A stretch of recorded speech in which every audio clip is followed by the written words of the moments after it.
Então quer dizer que nós temos os servidores do INSS aqui nessa sala? Sim ou não? Sim. Muito baixo. Sim ou não? Sim. Agora sim. Então vamos lá, pessoal. Eu sou a professora Melissa Foman, vou trabalhar com vocês direito previdenciário, seguridade social, legislação previdenciária para a prova do INSS, o seu tão sonhado concurso.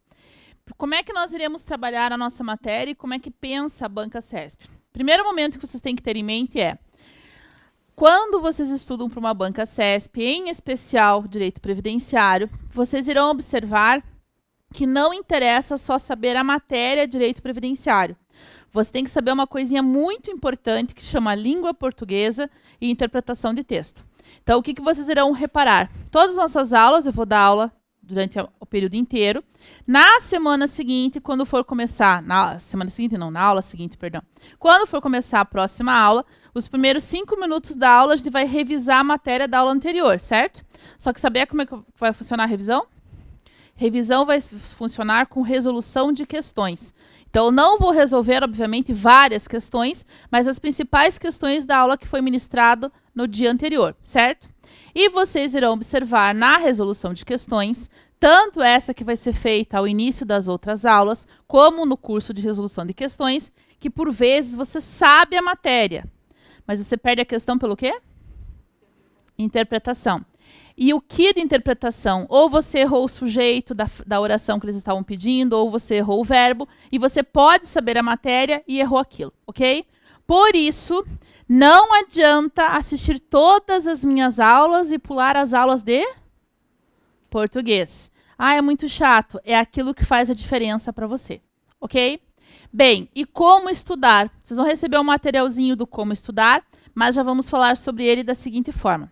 Como estudar significa que é obrigatório ler a Constituição Federal, toda a Constituição, da minha parte, não. Da minha parte, só os dispositivos que nos interessam e que eu irei falar em sala de aula, ok? A Lei 8.213, a Lei 8.212 e o Decreto 3.048. Está falando muito rápido. Isso vai no materialzinho de apoio para vocês, certo? O mais importante, de onde ler a lei? E eu não quero ninguém fazendo isso que eu vou falar para não fazer, ok? O mais importante, só pode ler a lei direto do site do Planalto. Não é para ler lei impressa. Não é para ler lei que esteja em livros. Por quê? Se vocês já leram o edital de vocês, vocês irão observar que o edital de vocês diz expressamente no item 13.32 que eles não irão cobrar legislação que entre em vigência depois que o edital foi publicado, certo? Ressalvado o que já estiver previsto no item 14. E no item 14, vocês têm várias disposições que sofreram alteração e as alterações entraram em vigência em janeiro. Então, vocês não vão conseguir comprar uma legislação atualizada. Não adianta você falar assim, vou comprar essa, que está atualizada. Não. A única legislação que você pode comprar que se diz atualizada é que foi publicada quando? 2016. Janeiro de 2016. Ok? Vou ler a legislação do Planalto? Sim. Lá no site do Planalto, lembre-se que você tem que ler a legislação somente a parte que não tenha trecho riscado. Porque eu sei que tem pessoas na sala que não são formadas em direito e tem pessoas que são formadas em direito, certo? Como ler a legislação? Você só lê o que não está riscado no site do Planalto, ok? Leu a lei, assistiu às aulas, vem o segundo momento, resolver provas. Vou resolver todas as provas da CESP que ela fez no INSS. Não irá passar. Por quê? Quando foi a última prova do INSS e CESP? Quando que foi? Não. A última prova de técnico INSS e CESP foi quando? 2008. Porque 2012, lembre-se que foi para analista só, e a que teve em 2013 não era para nenhum cargo de ordem jurídica, era para questão de serviço social. Ok? Tá. Isto significa, ponto 1, significa que vocês irão ver, durante a resolução de questões, que várias questões eu montei para vocês. Por quê? Que como teve muita alteração legislativa, não adianta fazer questão muito antiga. Tem que fazer questão mais nova. O que der para aproveitar de questão antiga, beleza, eu vou aproveitar, certo? O que não der, eu fiz questão tudo novo. E dos concursos Melissa CESP, eu posso fazer prova dos concursos que a CESP realizou em 2013, 2012, 2014 para outros concursos? Pode, desde que você tenha certeza que aquela questão não sofreu alteração legislativa, ok? E como que eu sei que teve alteração legislativa ou não? Vocês vão ver isso durante as aulas, ok? Tranquilo aqui? Melissa, eu quero ler um resumo. Deus te proteja. Não tem nenhum resumo no mercado que eu diga para vocês que eu possa recomendar neste momento. Por quê? Porque, infelizmente, vocês têm resumos que estão com erros. Por exemplo, um resumo que vocês podem ver que tem maioria está falando que pensão por morte tem carência. Nós vamos ver o que é carência, o que é pensão por morte. Pensão por morte não tem carência. E tem resumo dizendo que tem. E outros resumos que vocês irão pegar que não estão atualizados. Então, eu não tenho nenhum nesse momento. Se no meio do caminho sair algum resumo bom, atualizado, sem erro, eu aviso vocês. Se não, no meio do caminho, vocês vão ficar só com o material de apoio de vocês. Ok? Tá, Melissa, segui as aulas, li a lei, só que daí eu fui para os blogs. Ou eu falei com o meu concorrente. E ele me colocou em dúvida sobre alguma coisa que você falou na aula, e o que estava na lei e estava no edital. Então, é assim, quem vale mais? A Melissa, a lei, o edital? Ou seu concorrente? A lei. Sempre a lei. Então, se ficou em dúvida de alguma coisa que eu falei, quem que você vai consultar? A lei. Por quê? Porque o seu concorrente não deve estar tão preparado quanto você. Beleza? Tranquilo? Então, vamos lá. Nós iremos trabalhar o seu edital, todos os tópicos do seu edital, da seguinte forma. Nós iremos trabalhar o item 1 do seu edital, o item 3 do seu edital, e pularemos o item 1, o item 2, pularemos o item 3 e iremos para o item 4. Por quê? Nós não iremos trabalhar no início do nosso curso com uma coisa chamada custeio, que aqueles que estão com o edital irão ver lá no edital que tem lá contribuições, empregados, empregadores, empregado doméstico, certo? Melissa, por que você não vai começar o curso por isso? Porque se eu chegar aqui na sala de aula e falar para vocês o seguinte, sejam sinceros, tá? Ok? Sinceros. Segurado especial, ele contribui sobre a contribuição dele se efetivamente, através da nota de produtor rural. Quem na sala sabe o que é segurado especial? 1, 2, 3, 4, 5, 6, 7, 8, 9, 10. Entenderam por que a gente não vai começar por isso? Ou seja, nós vamos primeiro trabalhar com a teoria geral do direito previdenciário, com os benefícios previdenciários e, por último, com o custeio. Porque daí vocês já vão saber quem são as pessoas protegidas, no que elas são protegidas, para daí vocês entenderem como elas pagam. Beleza? Tranquilo aqui? Então, vamos lá. Primeiro tópico, Seguridade Social. Seguridade Social. O que é Seguridade Social? Seguridade Social no Brasil significa a proteção prevista lá no artigo 194 da Constituição Federal. E o que significa a proteção prevista no artigo 194 da Constituição Federal? Significa uma coisa muito simples. Significa paz, previdência, assistência e saúde. Bem, mas como que se chegou a estabelecer que Seguridade Social é paz, previdência, assistência e saúde? Asterisco gigantesco, uma das questões da sua prova é sobre histórico. Sempre uma questão é sobre histórico. Lembre-se que para se chegar na Seguridade Social, que é o paz, previdência, assistência e saúde, teve toda uma construção histórica, ok? Esta construção histórica passa por 3 momentos que a sua prova adora cobrar. Momento número 1, Lei Eloy Chaves. 1923. O que significa a Lei Eloy Chaves? Que que é o marco inconteste da prova CESP.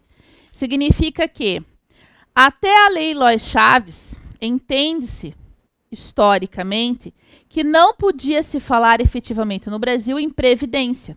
Entende-se que não existia previdência. Entende-se que até esse momento, cada um cuidava de si e dane-se. Melissa, eu fui ler o histórico. E lá no histórico que eu li, falaram do tal do Montepio. Filho, para sua prova, o marco da previdência é o quê? Lei Lois Chaves. Não são os Montepios, certo? Você pegar todas as provas CESP e ela pede o marco histórico qual é? Lei Lois Chaves.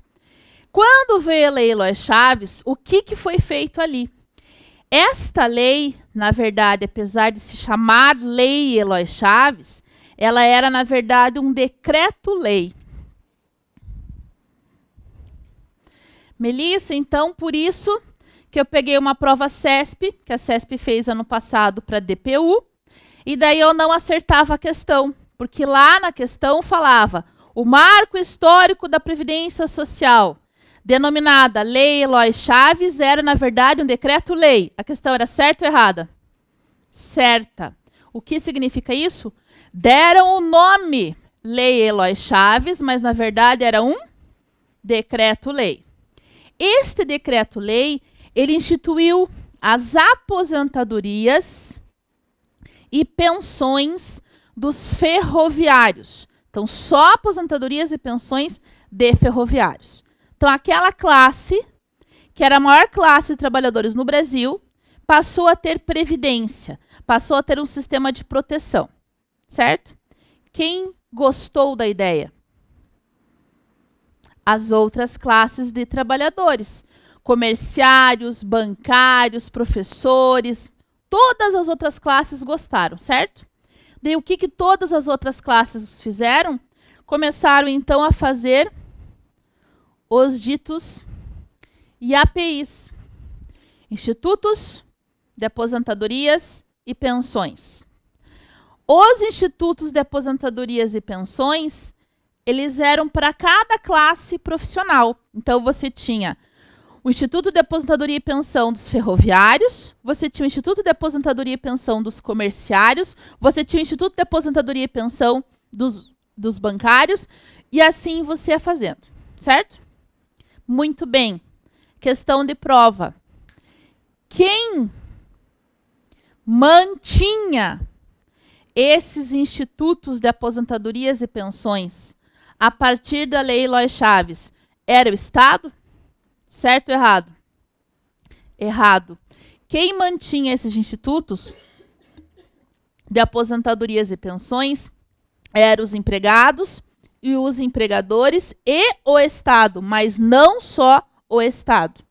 Essa questão foi uma questão CESP também, concurso DPU do ano passado, em que a CESP foi lá e falou assim: os institutos criados, instituídos pela Lei Lois Chaves, eram mantidos, instituídos pelo Estado. Certo ou errado? Errado, porque eles eram mantidos pelos empregados, empregadores e Estado. Ok? Segundo momento histórico importantíssimo. 1960. O que acontece em 1960? Em 1960, eles descobrem que o negócio não ia muito bem, né? Todo mundo separado, todo mundo, né? Fazendo o que queria. O que eles fizeram? Eles foram lá e fizeram a unificação dos institutos. Eles falaram assim, ó, não dá certo. Tem o Instituto para Previdência de Comerciário, o Instituto de Previdência Bancária, o Instituto de Nossa, virou uma zona. O que eles fizeram? Vamos unificar. E eles fizeram a unificação dos institutos de previdência do Brasil. Com a unificação dos institutos de previdência do Brasil, veio o que vocês conheceram como LOPS. Lei Orgânica da Previdência Social. Lei Orgânica da Previdência Social. Por que o nome Lei Orgânica da Previdência Social? Porque ela coordenava todo o sistema de previdência social no Brasil. Ou seja, ele não queria mais institutos separados. Ok? Beleza. Olharam para isso e viram que no meio dessa história toda, quais dos elementos que estavam presentes na Seguridade Social? Previdência, assistência ou saúde? Previdência. Vocês viram em algum momento até agora falar em assistência? Viram falar em saúde? Daí, o que aconteceu no meio do caminho? No meio do caminho veio 1988.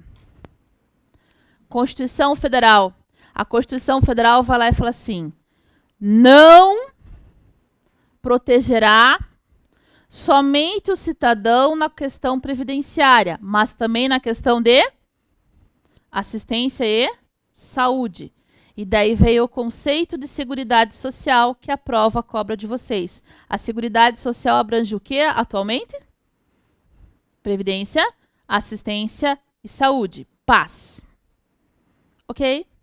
Finalmente, 1991, já que mudou tudo isso, veio a criação do INSS, o Instituto Nacional de Seguro Social.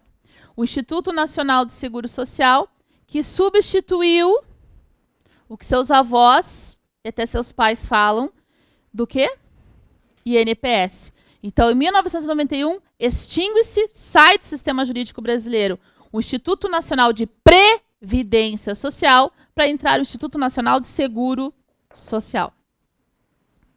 É seguro ou seguridade? Só para eu saber. Seguro ou seguridade? Seguro. Instituto Nacional de Seguro Social. Ok? Tá. Bem, traçado o marco histórico, vamos ao que eles fizeram com a Seguridade, então. Eles falaram assim, olha, a Seguridade é composta de um tripé. Quem que está no tripé? Previdência, assistência e saúde. Prova de vocês. Segunda questão que sempre cai na prova. Lá vem a prova e fala assim para vocês. A Previdência é composta de assistência e saúde. Certo ou errado? Errado. Quem que é composta de assistência e saúde? Seguridade Social. Daí você fala assim, mas Melissa não dá no mesmo? Não, venha cá. Quando você fala em previdência, lembre sempre da sua tia solteirona. Todo mundo tem uma na família, né? A tia solteirona é aquela que tá lá, uhul! Super ativa, né? Daí você fala assim, tia, você é servidor do INSS, tia, a senhora está contribuindo para o INSS? O que ela responde? Não, não vale a pena, não quero isso. Certo? Ok. Daí a sua tia começa a sentir uma dor nas costas. Daí você pergunta, tia, a senhora estava pagando INSS? Não preciso disso, isso já passa. Daí a sua tia, com a dor nas costas, ela começa a acanhar, né? Envergar. Daí ela começa a doer. Daí ela tem a brilhante ideia. Nossa, tô com muita dor, tô mal, tô podre, tô entregue. Quem tem que cuidar de mim?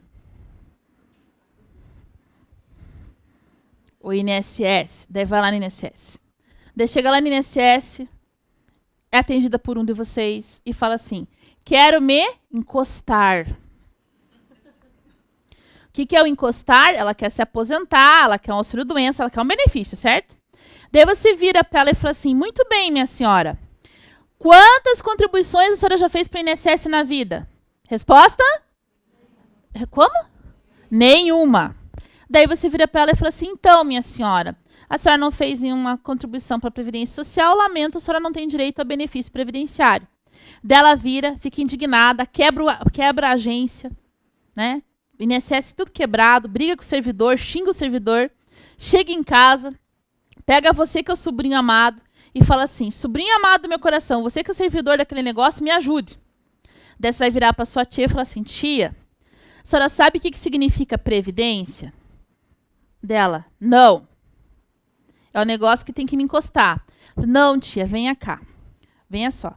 Previdência vem de previsibilidade, de precaver-se, de prevenir-se, certo? Então, tia, veja só. Previdência é um seguro. Se é um seguro, veja só, tia. Quem tem carro? Primeiro bate o carro e depois contrata o seguro, ou contrata o seguro e depois bate o carro? Qual que é a resposta certa? Primeiro contrata o seguro, depois bate o carro. Daí você fala assim, tia, a senhora entendeu? Dela, não. Tia, é assim.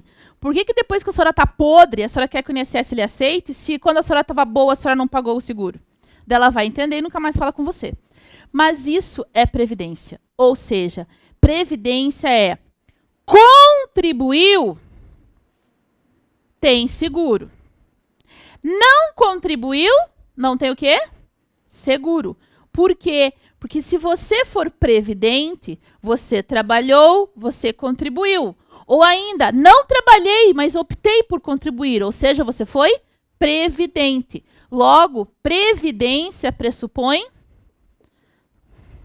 pagar, custear. Ou seja, pressupõe que você aderiu àquele seguro. Seja porque você quis o seguro, seja porque você simplesmente trabalhou. Ok? Daí a sua tia falou assim, sacanagem, eu pago um monte de imposto e quando eu preciso o Estado não me protege? Daí você vai responder para ela, porque a senhora não contratou o seguro, que é previdência, ok? Daí ela falou assim, mas não tem nada que o Estado me dê por eu estar podre? Daí você falou assim, calma. Existe um direito chamado assistência. Quem tem direito à assistência? A assistência terá direito, como nós iremos ver, todas aquelas pessoas que provarem necessidade. Ou seja, independe de contribuição. Basta que a pessoa prove o quê? O quê? Necessidade. Provou necessidade, o Estado lhe protege. Melissa, dá um exemplo disso só para não ficar com essa dúvida até a aula de assistência. Muito bem. Nesse exato momento, pode ter nascido uma criança no Brasil com algum tipo de deficiência. E eu vou dar o exemplo mais atual que talvez caia na sua prova, tá? Que é o do Zika vírus, certo? Nasceu uma criança com microcefalia, deficiência, ok? Esta criança, ela nasceu numa família que não tem condições financeiras de garantir um mínimo de dignidade para essa criança, certo? Quem irá proteger essa criança? Assistência.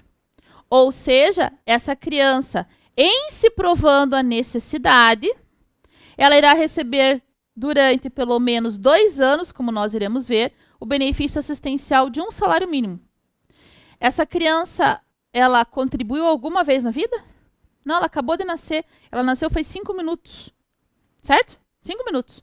O que significa isso? A assistência pressupõe necessidade. Olha o nome. Eu quero assistir. Eu quero proteger você pelo simples fato que você existe e necessita. Ok? Saúde. Saúde é um direito que todo mundo tem. É um direito público, universal e gratuito.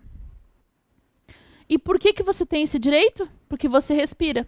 Se você é rico, se você é pobre, se você é um intermediário, se você é estrangeiro, não interessa. Todo mundo tem direito público, universal e gratuito à saúde. Melissa, eu não entendi a parte que você falou do estrangeiro. Não entendeu? Então tá bom. Pense nas centenas de bolivianas que cruzam a fronteira para terem seus filhos aonde? No Brasil. No Brasil, elas têm pré-natal? Sim. Elas nascem aqui, as crianças aqui no Brasil, e têm todo o atendimento? Sim. Porque a saúde é pública, universal e gratuita. Ok? Ok. Beleza. Então, para eu ter direito à saúde, basta eu existir. Então, na previdência, eu tenho que ter o quê? Pago, contribuído. Na assistência, basta que eu prove necessidade. E na saúde, basta que eu exista. Ok? Para a sua prova, em matéria previdenciária, não interessa a questão da saúde, porque não consta isso do seu edital. Na questão de assistência, interessa a Constituição Federal, artigo 203, e a Lei 8742 de 93, que é a Lei Orgânica da Assistência Social. 8742 de 93, que é a Lei Orgânica da Assistência Social. Melissa, tem que ler a Lei Orgânica da Assistência Social inteira? Não, tá? A gente vai verificar só alguns dispositivos que são os dispositivos pertinentes à sua prova. Ok? Previdência. Opa! Previdência é importante? É. Só que olha o que eles fizeram com a Previdência no Brasil. Quando eles pensaram a Previdência, eles viram que no Brasil existem pessoas que não trabalham de forma remunerada e queriam o seguro. Eles viram que existem pessoas que trabalham de forma remunerada, mas são seletistas. Ou ainda, existem pessoas que trabalham de forma remunerada e não são empregadas. Ou ainda, existem pessoas que trabalham, são remuneradas, mas são servidores públicos. Ou ainda, existem pessoas que trabalham, são remuneradas, mas são militares. O que eles fizeram? Eles foram lá e distribuíram a Previdência em regimes.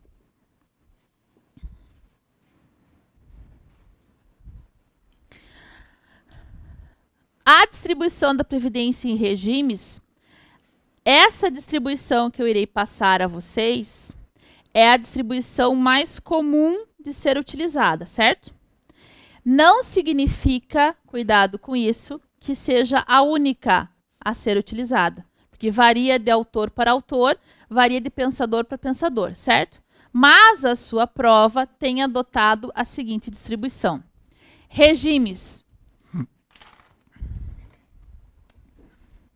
O regime geral, que é o INSS, que está no artigo 201 da Constituição Federal, está na Lei 8.213 de 91, na Lei 8.212 de 91,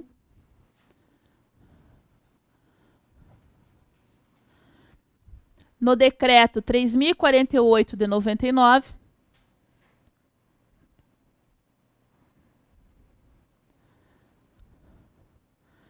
e na Lei Complementar 123 de 2006. Então, INSS, Constituição Federal, artigo 201, Lei 8.213, Lei 8.212, Decreto 3.048 e Lei Complementar 123 de 2006. Melissa, de onde você tirou isso aqui? Porque eu estou com o edital na mão e no edital não tem a Lei Complementar 123 de 2006. Filho, tá aí no teu edital.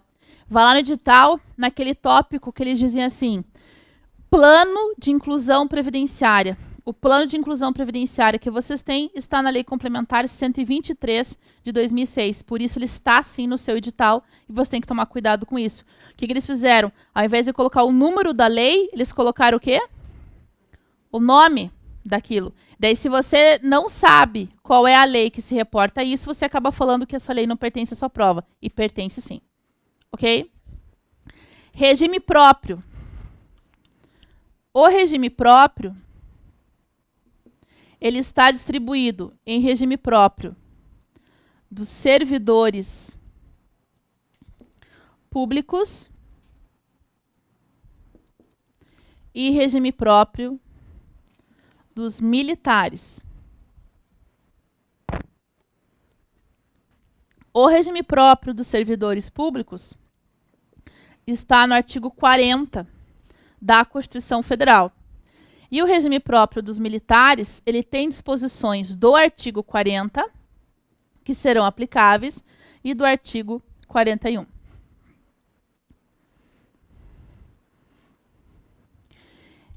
E, por fim, o regime de previdência complementar. O regime de previdência complementar é o facultativo.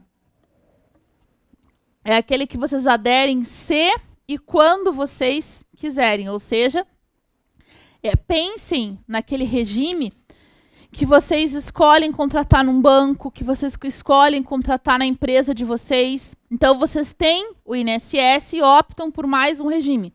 É o regime de previdência complementar. Exemplo, vocês, tomando posse como servidores públicos federais, irão receber aposentadoria, o mesmo valor de aposentadoria daquele que trabalha pela CLT, certo? Ou seja, vocês irão se aposentar sem qualquer tipo de prerrogativa, seja ela no tocante à manutenção do valor de benefício que você recebia na ativa, seja ela no tocante aos reajustes, ou seja, vão se aposentar sem paridade e sem integralidade, que é o sonho de todo servidor público, né? Se alguém estava com esse sonho aqui, acabou o sonho, tá? A regra de aposentadoria de vocês é a regra de aposentadoria em cálculo igual do INSS. Em quesitos é diferente, mas em cálculo é igual, ok? Daí vocês falam assim, puxa vida, não quero me aposentar limitado ao teto do INSS. Eu quero me aposentar com mais. Você quer se aposentar com mais? O que você vai ter que contratar? Previdência o quê? Complementar. Ok?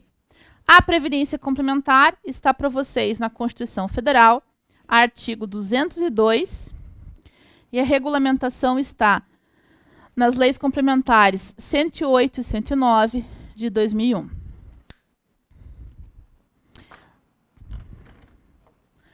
Para a prova de vocês, o que interessa? O regime geral, tá? A prova de vocês não colocou no edital a questão do regime próprio dos servidores e nem a questão de regime de previdência complementar. Antes que alguém fale assim, mas eu fui ter aula de administrativo com o Bittencourt, vocês vão ter aula com o Bittencourt, e ele falou da questão dos servidores públicos. É porque a questão dos servidores públicos está no edital em direito administrativo, não está na questão previdenciária, certo? No previdenciário, eles querem saber de vocês do regime geral, ok?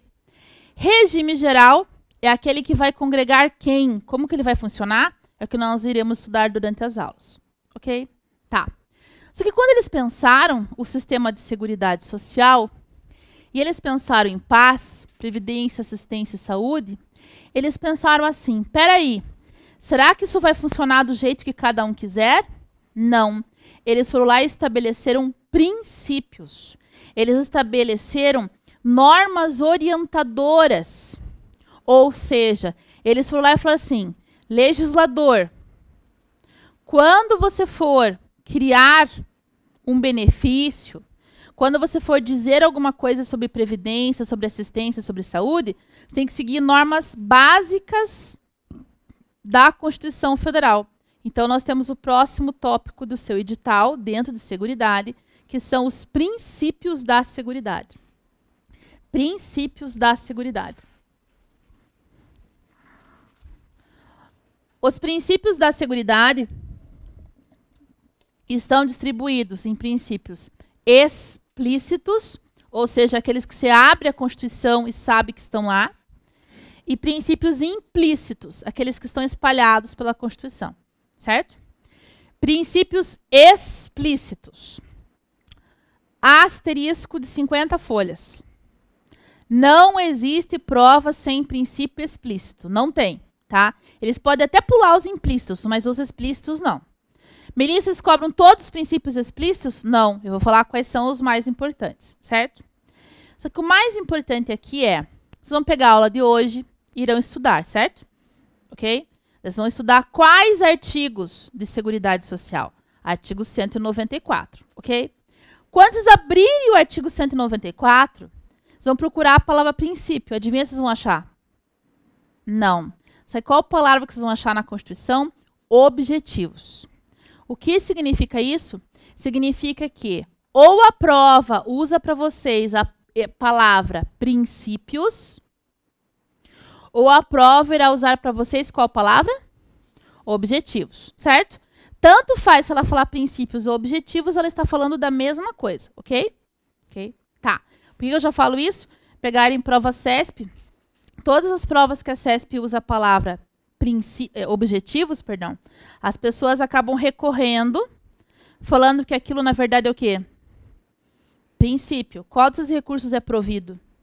Nenhum. Por quê? Porque a Constituição usou a palavra objetivos e a doutrina usa a palavra princípios para dizer a mesma coisa, ok? Primeiro princípio explícito que vocês têm, artigo 194, inciso 1º. Melissa, eu não sei o que é inciso, o que é artigo, o que é a linha, porque eu não sou formada em direito. Não se preocupe, no seu material de apoio vai explicando o que é artigo, o que é inciso, o que é a linha, certo? Mas eu quero saber já, porque eu vou estudar hoje de madrugada. E o material de apoio não está lá ainda, tá bom? Artigo. A lei ou a Constituição vai falar para vocês. O artigo. O que vier acompanhado aqui é o que chama caput. Assim, aquele troço que eu ouvi falar em algum lugar, o caput, é esse daí. O caput é o caput. O que é o caput? O caput é a primeira parte do seu artigo, certo? Só que pode ser que o seu artigo só tenha o caput, só aquilo ali, ok? Mas pode ser que ele tenha parágrafos. Parágrafo é esse sinalzinho aqui. Pode ser que o seu artigo tenha inciso. Inciso é sempre um número romano. E pode ser que o seu artigo tenha a linha. O que é a linha? É sempre uma letra do alfabeto, certo? Então, o seu artigo pode ser só um caput, ele pode ser o caput com o parágrafo, ele pode ser caput, parágrafo, inciso, ele pode ser caput, parágrafo, inciso e a linha. Ok? Quando você lê, tudo aquilo que você está lendo e que possui todo esse conteúdo, o conjunto disso é um artigo. A sua prova CESP, ela faz isso sim. Ela vai lá e fala assim para vocês, de acordo com o caput do artigo 201. Daí você fala assim, meu Deus, o que é caput? Você já sabe o que é caput? Já. Você já sabe que ele quer saber da primeira parte do artigo. Ok? Tá. Então, o artigo 194, inciso 1º, é o primeiro princípio que nós temos explícito. Primeiro princípio explícito que nós temos, universalidade de cobertura e de atendimento. O que significa universalidade de cobertura e de atendimento? Universalidade de cobertura significa que eles querem cobrir, o Estado brasileiro, quer cobrir todos os riscos sociais inerentes à existência humana. Todos os riscos sociais inerentes à existência humana. O que é cobrir todos os riscos sociais inerentes à existência humana? Do nascer ao morrer. Então, nasceu, salário maternidade. Adoeceu, auxílio-doença. Morreu, pensão por morte. Ficou doente, auxílio-doença. Foi recluso, auxílio-reclusão. Ficou miserável e doente, benefício assistencial. Ou seja, eu quero cobrir todos os riscos sociais, certo? Universalidade de cobertura. E universalidade de atendimento. Olha o que o nome diz, ele é autoexplicativo. Significa que eu quero atender todas as pessoas. Ok? Melissa, eu peguei uma prova CESP em que eles inverteram isso. Filho, se você errar isso na prova, você vai escutar a minha mão. Vai escutar, não, vai sentir a minha mão no seu tímpano. Não vai ser nem na sua orelha, vai ser no tímpano. Lá dentro mesmo. Porque, veja só, é autoexplicativo. Universalidade de atendimento. Eu quero atender todo mundo. Universalidade de cobertura, eu quero cobrir todos os riscos sociais. Ok? Tranquilo aqui? Tá. Mas eles olharam para isso e viram que isso não ia funcionar muito bem na prática. Daí eles vieram com o segundo princípio. O segundo princípio é o artigo 194, inciso 2. Inciso 3, perdão. 194, inciso 3. Melissa, você pulou o 2? Sim, eu pulei porque eu já volto.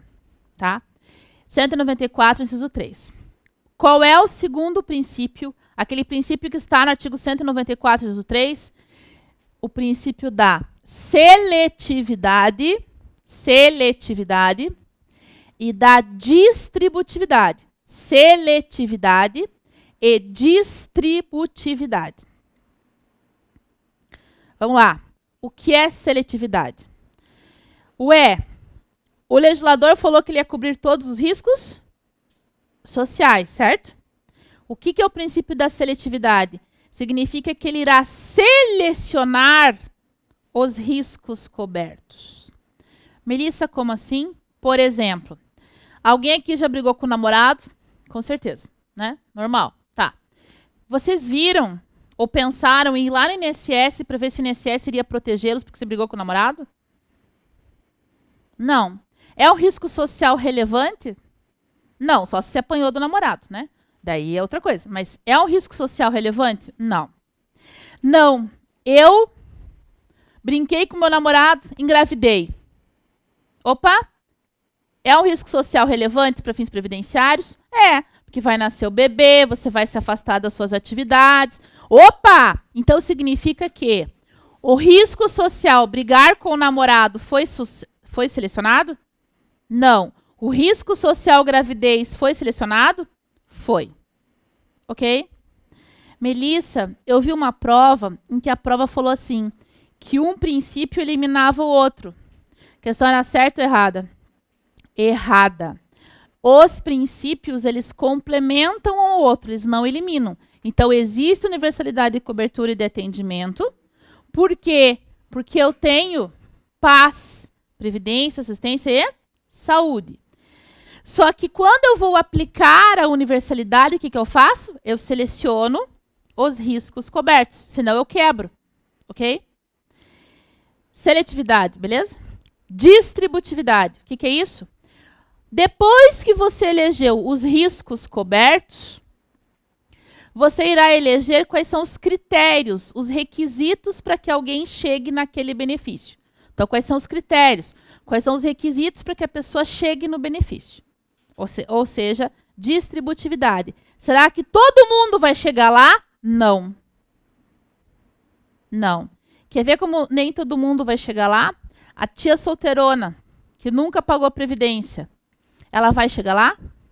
Não, porque ela não preencheu qual critério? Contribuir. Ok? Ok. Dúvidas aqui? Tá. Então, já que vocês não têm dúvidas, eu sou a prova CESP e eu tenho uma dúvida. Porque a tua prova não cobra decoreba. A prova CESP, o que ela faz com você? Ela te dá um caso concreto para ver se você sabe aplicar. Beleza? Então, largando a caneta e olhando para mim. Para mim. Lá veio a prova CESP. Daí ela falou o seguinte. O salário família é um benefício previdenciário que será concedido para os empregados, assim considerados aqueles de baixa renda, que tenham filhos de até 14 anos ou filhos maiores de 14 anos, assim considerados inválidos, desde que esses filhos frequentem a escola e estejam com a sua vacinação em dia. Até aqui, tá tudo certo. Tá tudo certo até aqui. A gente vai ver isso, tá tudo certo. Tem nada errado, certo? Daí a questão foi lá e continuou e falou assim.